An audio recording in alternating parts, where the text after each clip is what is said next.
So makinig muna po tayo, no? So good morning mga kasama! Good morning! Ready na sa trabaho, ano? So ako muna po magpapakilala sa inyo, no? So ako po si Safety Gerson, Sidatan po, safety po ng Vista. So ako po yung nakatunga ngayon para mag-topic po sa inyo. Hintay po natin yun. Wait, tutok ka para lahat.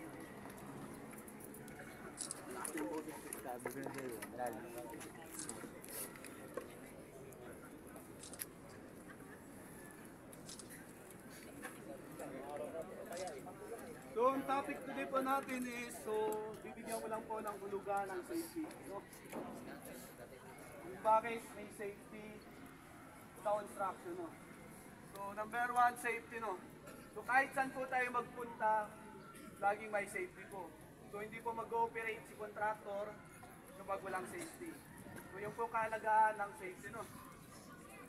So ang safety hindi po nagmumula sa amin, kundi nagmumula sa inyo po. Wala po sa amin yung safety. Kami ay nagpapaalala po sa inyo. So number one, safety. Kailangan unahin po natin ng kaligtasan. So tatlong salita lang po ang sasabihin ko sa inyo. Safety at productivity at quality. So no, parang ano lang po tayo yan, ang safety talagang unahin po natin. Kahit anong trabaho yan, kaligtasan po ang unahin natin. No. Hindi po pwede yung parang nagmamadali ka lang. Number one, respeto, no? Tapos laging manalig kay God. Kahit kumbaga minabadalit po tayo ng ating mga engineer o mga PIC, kung ano man, unahin nyo pa rin po yung kaligtasan nyo. Sabi nga sa S, search for hazard. No. So yung A, analyze for the risk. F, find the cause. Eliminate the cause. C, tell others and do our safety. So bago tayo po pumasok sa ating sa area, kailangan po tingnan natin. Tingin tayo sa harap, likod, kaliwat kanan sa taas. No. Para alam natin yung aksidente, yung mangyayari. No. Kapag na-completion po natin yun, safe po tayo. Although hindi natin maiwasan ng ang insidente, pero maiwasan natin yan. Sa pamamagitan natin, mismong tayong gagawa. No. Safety. No. Next, productivity. Pagdating po yan sa natin, sa trabaho po ninyo. Diba, kailangan hinahanapan po kayo ng accomplishment. Parang nagano lang po tayo, no? Parang kumakain lang tayo, no? Kailangan natin siyempre anuhin natin para safe yung pagkain natin. No? Yung may quality. Diba? Ay pabalik-balik tayo. Kailangan quality yung pakita natin. So, parang sa lang yan, sa babae. Diba?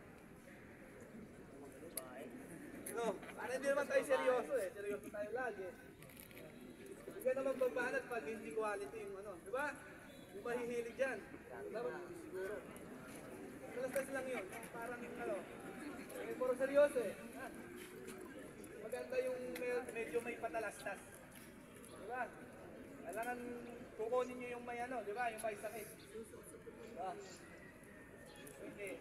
Kumun ko lang yun. So, sana isipin lagi natin yung kaligtasan natin. Andito tayo sa site para magtrabaho, para sa ating pamilya, para sa ating kaligtasan. Mas maganda po yung uuwi tayo kaligtas. No? Papasok tayo, uuwi tayo naligtas sa mga tahanan natin. So sana, yung kunting share ko sa inyo, sana po may no? So, may natutunan, no? Sabi ko, unahin natin ang kaligtasan. Kahit anong pinapagawa yan, may karapatan po kayo. May karapatan kayong humindi. So, lahat may karapatan po. Pag hindi kaya, back out. Diba? Hindi naman si engineer. No, hindi naman si engineer yung diba?